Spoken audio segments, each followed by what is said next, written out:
We've all been working together on this, and it's been a long struggle. It began in last August, last September. We first went to the City Council. So there have been various rounds. I'd say round one we were very successful in. You were all there at all those Planning Commission meetings.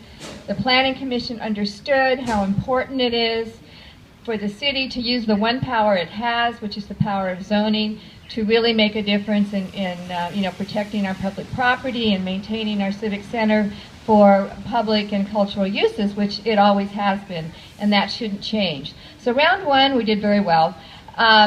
We went to the City Council and didn't do so well, as you know.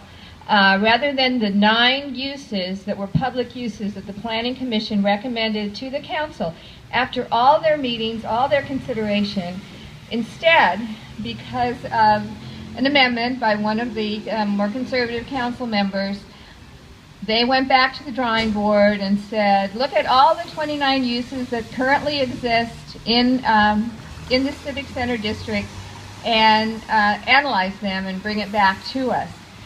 I think the only use that some of the council members may have wanted that isn't in there among the 29 is hotels. And I'm convinced that's why Tom Bates voted against that very broad-based motion. You would have thought he would have wanted it.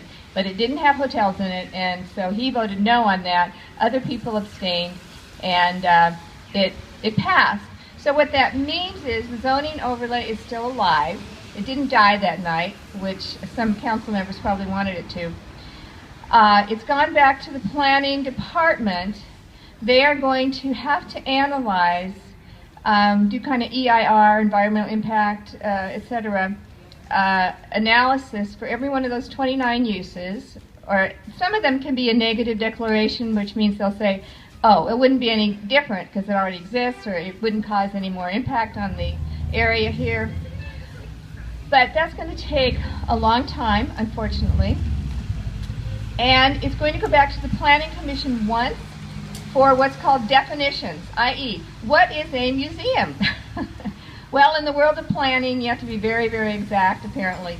So I don't think that's going to be a difficult meeting. We probably do want to show up for that. Then it goes back to the council. That will probably be June, we're told.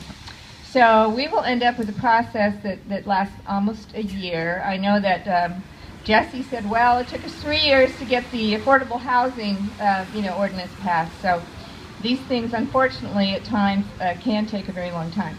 And if you have any questions, I'll be happy to answer them.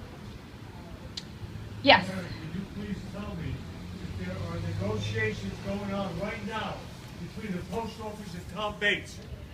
I wouldn't be a person that would know that. I'm sorry. I know that he did.